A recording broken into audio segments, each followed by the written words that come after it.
Esto es Eni con Más, con Eni Pichardo. Muy buenas tardes y gracias por su sintonía. Hoy les traigo lo más reciente sobre el brutal asesinato del joven líder conservador Charlie Kirk en Utah. Pero antes de entrar en los detalles, les pido un grandísimo favor. Recuerden hacer clic en el icono de me gusta, compartir este video, suscribirse a este canal y activar la campanita de notificaciones para que no se pierdan ninguna actualización. La semana pasada les informé sobre el arresto de Tyler Robinson, de 22 años. Robinson permanece detenido sin derecho a fianza por el asesinato de Charlie Kirk, a la espera de una evaluación de salud mental. Robinson está acusado de homicidio agravado, disparo de arma de fuego, causando lesiones graves y obstrucción a la justicia. Se espera que los cargos formales se presenten este martes. Según el gobernador de Utah, Spencer Cox, Robinson no está cooperando con las autoridades. Aunque no ha confesado, su círculo cercano sí está colaborando en la investigación. Cox explicó que el sospechoso, aunque era un votante inactivo y sin afiliación política, viene de una familia conservadora republicana, pero parece que en los últimos años había adoptado una ideología de izquierda y mostraba fascinación por foros en Internet y otros espacios oscuros de la red. El sospechoso supuestamente vivía con su pareja, una persona trans en proceso de transición de hombre a mujer, que no tenía conocimiento del ataque y que ha cooperado plenamente con los investigadores, según informó el gobernador republicano. Pero hay algo interesante. Escuche esto. Robinson fue un estudiante destacado y actualmente era aprendiz de ingeniería eléctrica en Dixie Technical College. No tenía historial criminal previo. Hoy contacté al licenciado José Pérez, abogado, para que nos explique los detalles legales de este caso. Escuchemos. Abogado Pérez, como siempre, gracias por acompañarme. Un placer, Eni, siempre es un placer estar aquí contigo y con tus seguidores. Eni con más, siempre con la verdad. Agradeciéndole siempre, licenciado, su colaboración. Abogado Pérez, ¿qué pasos legales sigue la Fiscalía después de un arresto en un caso de esta magnitud, antes de presentar cargos formales?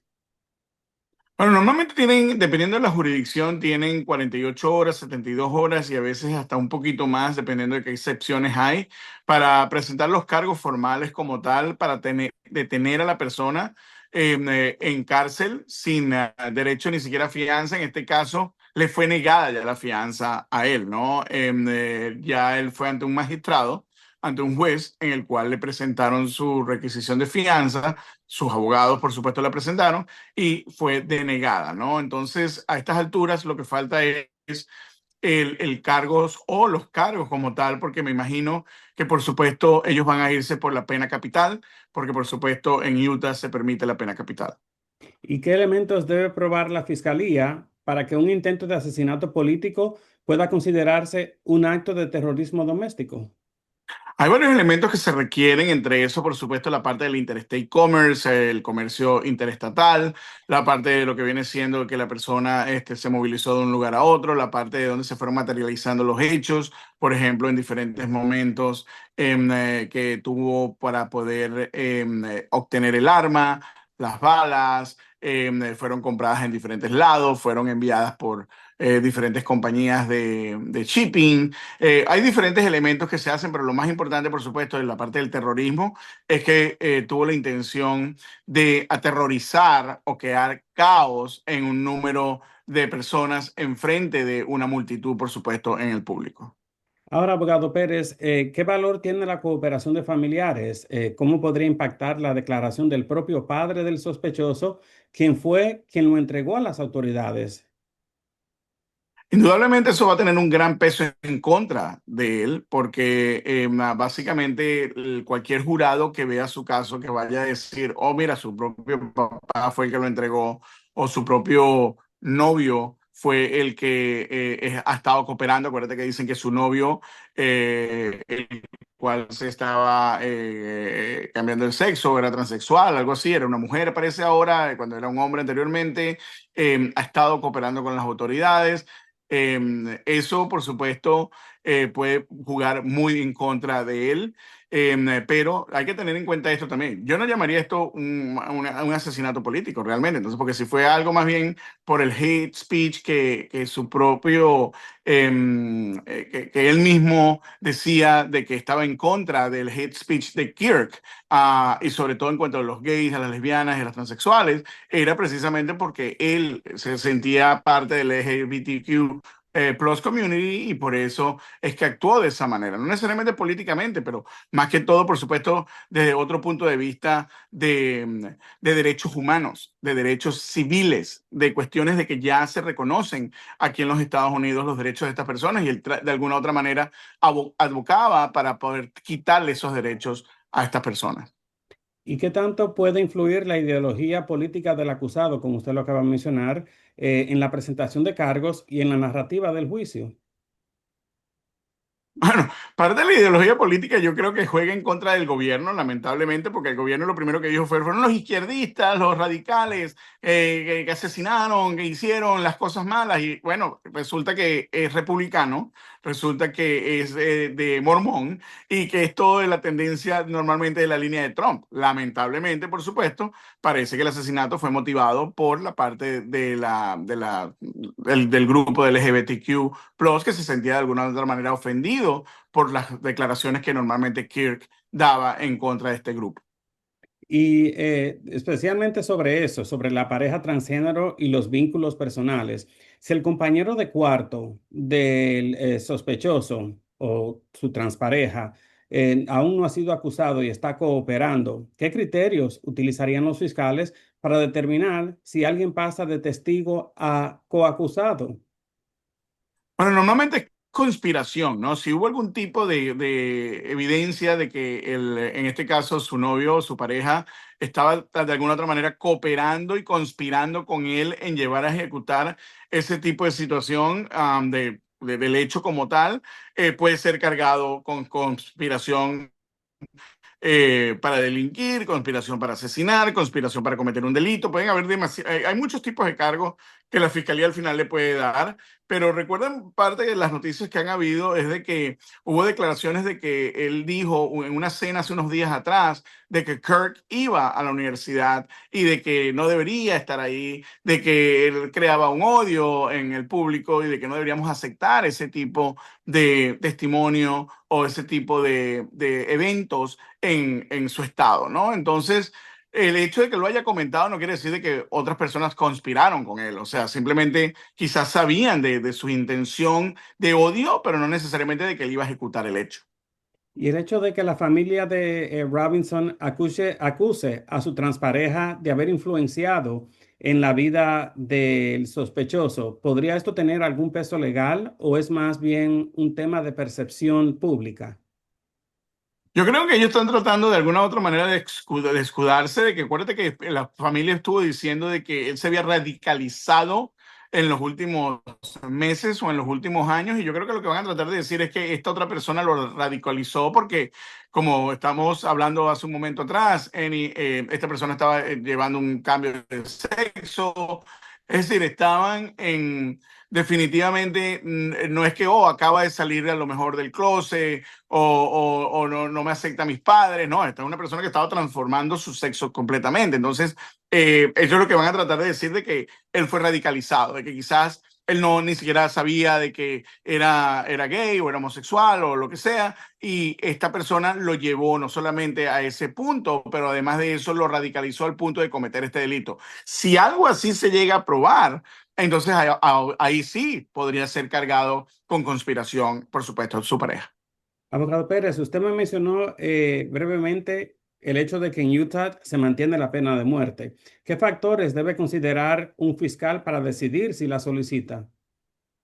Bueno, mira, la pena de muerte es un proceso distinto para cada tipo de estado, ¿no? Pero lo más importante es tener en cuenta de que él primero tiene que ser sentenciado culpable, tiene que ser encontrado culpable por un jurado y en su juicio antes de que se pueda discutir o proceder a la pena capital. La pena capital es como si fuera un juicio aparte, un nuevo juicio, si la persona es encontrada culpable también de pena capital, donde tienen que presentar pruebas también, donde tienen que hacer el proceso de defensa, donde tienen que hacer todo. Es decir, van a ser dos juicios por separado, pero yo estoy convencido de que el presidente Trump le va a exigir al gobierno de Utah a traer estos cargos ya para que sea Robinson, por supuesto, sea asesinado o matado pues, por el gobierno, por el mismo estado.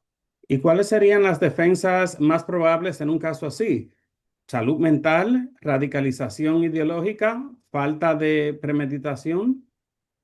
Bueno, parte de eso les va a costar un poco decir que es falta de premeditación, por ejemplo, porque él tenía el arma, buscó, manejó 200 millas, llegó al sitio, conocía, por ejemplo, los esquemáticos de la universidad, porque como se pudo ver, él estaba en un techo, exactamente donde iba a estar, en línea directa donde iba a estar Kirk, pero además de eso, por donde se fue, sabía por dónde irse, por dónde correr. Entonces, premeditación le va a costar un poco más. Yo creo que la defensa definitivamente va a ser la parte de un problema de salud mental. No sé cómo lo van a hacer para probar, porque indudablemente no ha salido nada en relación o a colación de que él tenía problemas mentales. Más bien era una persona inteligente, una persona capaz, una persona con reconocimientos, con una beca completa a una universidad. Es decir, no creo que vayan a tener mucha evidencia para ese tipo de cosas, pero yo creo que el concepto va a ser que esa radicalización lo llevó a desarrollar un problema de salud mental y que por eso fue que lo llevó a tener esos hechos. Ahora, abogado, el gobernador de Utah, Spencer Cox, habló del papel de las redes sociales en la radicalización. ¿Puede este argumento ser utilizado por la defensa o por la fiscalía más bien como un agravante o por la defensa como un atenuante? Yo creo que como un atenuante se puede utilizar porque las redes sociales definitivamente influencian mucho a muchas personas que pueden tener una capacidad mental débil y pueden, por supuesto, decir de que efectivamente la persona de alguna u otra razón o de alguna u otra manera fue influenciada por factores externos, no solamente en este caso su novio o su pareja, sino que además de eso también diferentes cuestiones que salen en Discord, en TikTok, en las diferentes plataformas sociales, que te pueden llevar de alguna otra manera a radicalizarte un poco más y a cometer hechos que quizás no lo hubieses cometido si no lo hubieses visto en estas redes sociales. Y finalmente, abogado Pérez, ¿se podría configurar aquí un delito federal de terrorismo interno, considerado que el objetivo era una figura política y mediática? Es importante tener en cuenta de que, por supuesto, el gobierno va a querer hacer un caso federal, va a tratar de hacer un caso federal para asegurarse de que ellos controlen la dinámica, controlen el juicio, controlen el diálogo, pero yo creo que va a ser un poco difícil hacer un caso de terrorismo interno nacional, porque tampoco es que él era una persona que tiene una célula de terroristas que están haciendo daño en algunos lados. Sí, era una persona pública, una figura pública, pero lo que lleva a que sí haya cierto terrorismo interno es el hecho de dónde se cometieron los hechos, la cantidad de personas que habían, fue en una universidad, fue en un lugar público, otras personas pudieron haber sido heridas. Entonces, todos esos son factores que van a influenciar definitivamente. Perfecto, abogado Pérez, como siempre, gracias por su tiempo y su colaboración. Un placer, Enick. Un placer para ti, un saludo para ti y todos tus seguidores. Recordemos que Tyler Robinson fue arrestado tras una intensa búsqueda de 33 horas después de que su propio padre lo reconociera en las imágenes de vigilancia y lo convenciera de entregarse. El asesinato de Charlie Kirk, aliado del presidente Trump, ha desatado una fuerte disputa política, mientras los republicanos y comentaristas conservadores piden un endurecimiento contra grupos de izquierda. Trump prometió castigos severos y responsabilizó a la izquierda radical de la violencia política en este país. Sin embargo, tras el arresto de Robinson, el gobernador Spencer Cox hizo un llamado a la ciudadanía, especialmente a los jóvenes, para que este caso sirva como un punto de inflexión y que logremos alejar al país de la violencia política y la división. Y bueno, pues hasta aquí llegamos por hoy. No olvide de nuevo hacer clic en el icono de me gusta, compartir este video, suscribirse a este canal y activar la campanita para estar al tanto de todo lo que acontece con relación a nuestra comunidad. Yo soy Eni Pichardo y esto es Eni con Más, un breve informativo siempre con la verdad. Nos vemos en la próxima edición.